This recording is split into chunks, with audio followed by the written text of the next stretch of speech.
The world of high society and global celebrity often feels like a carefully choreographed theater production, where every movement, every public appearance, and every piece of news is calibrated for maximum impact. For years, the public has watched the unfolding drama surrounding the British royal family, and those who chose to step away from its ancient, structured confines. It is a narrative filled with unexpected twists, public declarations of independence, and an ongoing tension between traditional duty and modern personal ambition. Lately, the media landscape has been buzzing with anticipation over a sudden quiet shift in this long-standing dynamic, hinting at an upcoming event that could change the current narrative entirely. This looming development has captured the imagination of commentators and spectators alike, raising questions about what truly happens behind closed doors when the cameras are turned off and the grand announcements are stripped away. To stay updated on every twist and turn of this evolving international story, make sure to subscribe to this channel and turn on notifications so you never miss an insightful update on the events shaping our culture today. As we look deeper into the mechanisms of modern fame, it becomes clear that nothing happens by accident, especially when it involves individuals who once stood at the very center of the British monarchy. The decision to relocate across the Atlantic was framed as a definitive quest for privacy, a desire to escape the relentless scrutiny of the British press, and an opportunity to build a completely independent life, free from institutional constraints. Yet, the paradox of this modern exile is that the spotlight has never truly dimmed. Instead, it has shifted focus, transforming a traditional royal existence into a highly commercialized global brand. This transition has not been without its challenges, as the initial wave of public sympathy and intense curiosity inevitably gave way to a more critical examination of how this new independence would be sustained over the long term. The constant balancing act between maintaining a connection to royal prestige and establishing an entirely separate commercial identity has created a fascinating spectacle, one that continues to polarize audiences around the globe. In recent days, the speculation has reached a fever pitch, following reports originating from prominent British publications, suggesting that a significant journey is on the horizon. The news that a high-profile return to the United Kingdom is being planned for the coming weeks has sent shockwaves through media circles, catching many seasoned observers off guard. For a family that has spent the last several years establishing deep roots in California, cultivating an entirely different lifestyle, and emphasizing their distance from the old ways of life, a return to British soil is never just a simple family trip. It is a complex logistics exercise and a massive public relations statement, fraught with social implications and potential friction. The timing of this rumored return has sparked intense debate among commentators, who are left wondering why this decision is being made now. After so much time has passed and so many bridges have seemingly been burned, the underlying tension of this narrative lies in the conflicting motivations attributed to this sudden change of heart. On one hand, official channels and close associates frequently emphasize the deeply personal and emotional nature of such a journey, framing it as an essential opportunity for young children to experience the culture of their heritage and to connect with extended family members who have faced serious health challenges in recent times. This perspective paints a picture of a tender family reconciliation, an attempt to heal old wounds and ensure that the younger generation understands the historical lineage from which they come.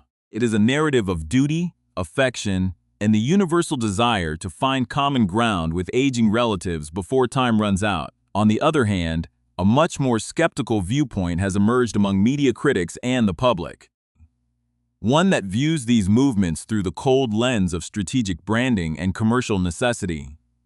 Critics point out that the immense global appeal of the expatriate royals has always been intrinsically linked to their proximity to the British crown. Without that tangible, ongoing connection to the ancient institution of the monarchy, the unique allure risks fading into the crowded background of standard Hollywood celebrity. This perspective suggests that a return to the United Kingdom is less about sentimental family ties and far more about reinforcing a brand that relies heavily on royal titles and heritage to maintain its commercial viability. The debate between these two contrasting interpretations creates a powerful undercurrent of intrigue, making the upcoming weeks a critical focal point for royal watchers everywhere, as the world waits to see how this high-stakes return will unfold on the global stage. The delicate thread connecting the exiled members of the royal family to their ancestral home has always been a subject of intense scrutiny, but the latest developments have introduced a highly specific material dimension to this ongoing saga. Beyond the lofty rhetoric of family legacy and cultural heritage, a parallel narrative has emerged that focuses squarely on the hard realities of modern business, brand management, and commercial sustainability. Reports circulating through major media channels have brought to light startling claims regarding the financial and logistical pressures mounting behind the scenes of the California-based enterprise. Specifically, rumors have intensified surrounding an alleged inventory backlog of lifestyle products ranging from artisanal jams and scented candles to custom stationery and high-end bookmarks valued at an astonishing $5 million. This massive surplus of unsold goods represents a significant hurdle for a luxury brand trying to find its footing in a highly competitive market, suggesting that the initial star power of the brand has not seamlessly translated into retail success. This commercial bottleneck brings a sharp focus back to what many critics call the reality of royal proximity. For any business venture launched by individuals whose primary claim to global recognition stems from their official titles, the connection to the active British monarchy is not just a point of pride, but an absolute commercial necessity. Without the continuous visible association with the centuries-old institution of the crown, the unique selling proposition of the brand risks evaporating entirely. Analysts point out that the decision to orchestrate a high-profile return to the United Kingdom at this exact juncture may be heavily influenced by the urgent need to revitalize this royal connection in the eyes of the global consumer base. Standing on British soil, participating in high-profile events, and reminding the public of their unique place within the royal lineage serves as a powerful marketing tool that no standard advertising campaign could ever replicate. It is this perceived commercial calculation that fuels the deep cynicism felt by a large portion of the British public, who view the upcoming visit as a strategic corporate maneuver rather than a genuine, heartfelt family reunion, as the details of the planned visit begin to surface. The contrast between the public relations framing and the public perception grows increasingly stark. Supporters and representatives close to the couple maintain that the primary objective of the trip is deeply rooted in public service, specifically highlighting an upcoming milestone event for the Invictus Games, an international adaptive sporting competition for wounded, injured, and sick servicemen and women. This cause has long been a foundational pillar of their public identity, and framing the return around such an honorable endeavor provides a solid, respectable platform for their re-emergence in the British public eye.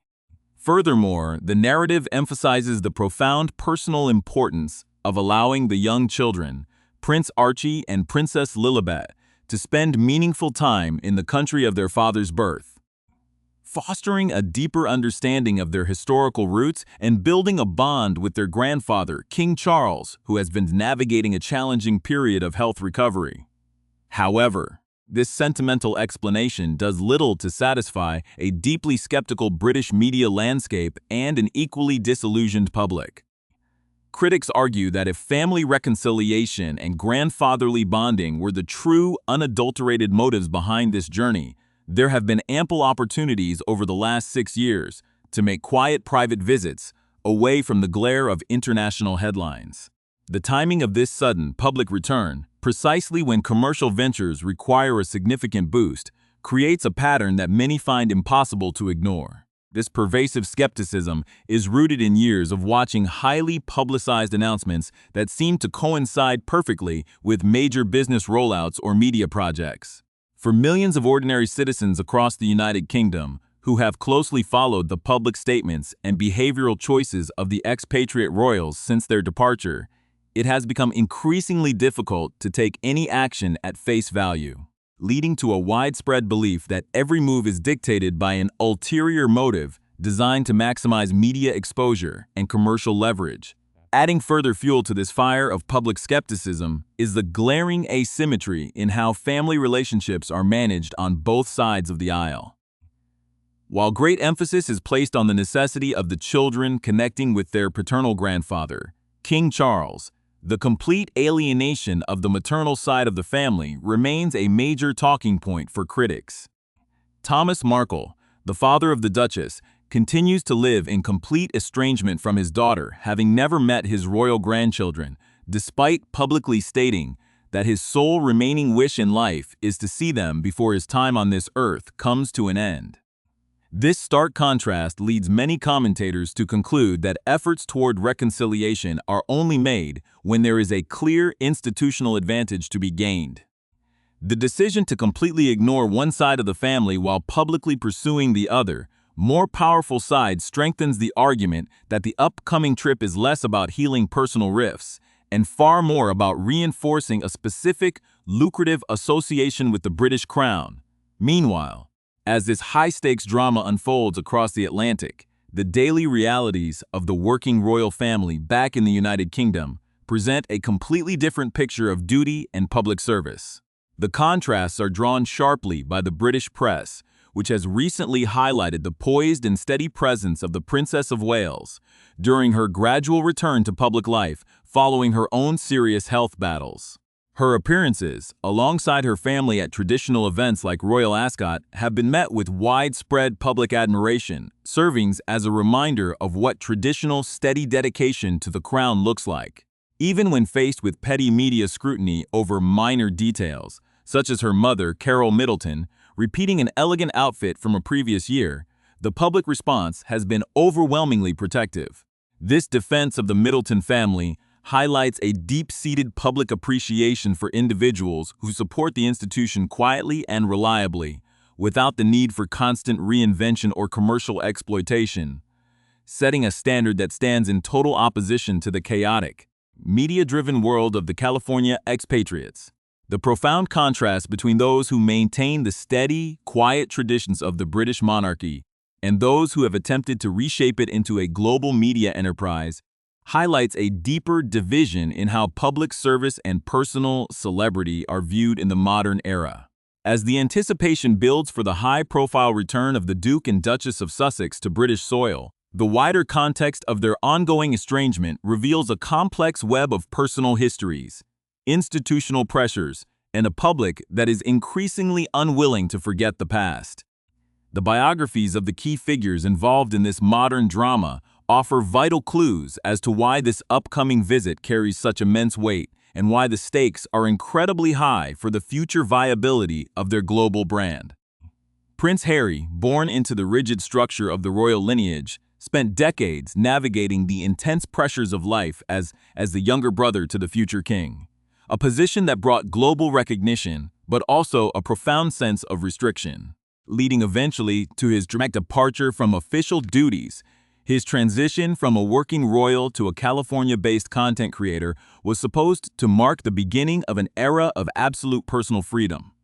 But the reality has proven to be a far more demanding corporate journey. Together with Meghan Markle, whose background as a successful American television actress provided her with a unique perspective on media management and public relations, the couple set out to establish a philanthropic and commercial empire that could rival the most established brands in entertainment. However, the foundational challenge of their new life has always been the source of their unique appeal. The global audience that tunes into their documentaries, purchases their books, and monitors their lifestyle launches is primarily drawn to their royal identity. When that identity is perceived as being entirely disconnected from the actual working British monarchy, the commercial value of the brand inevitably begins to erode, forcing a reliance on strategic returns to the United Kingdom to renew their institutional relevance and maintain the public's curiosity. This ongoing struggle for relevance occurs against a backdrop of deep national pride within the United Kingdom, where traditional symbols of heritage and continuity hold immense cultural value for the population.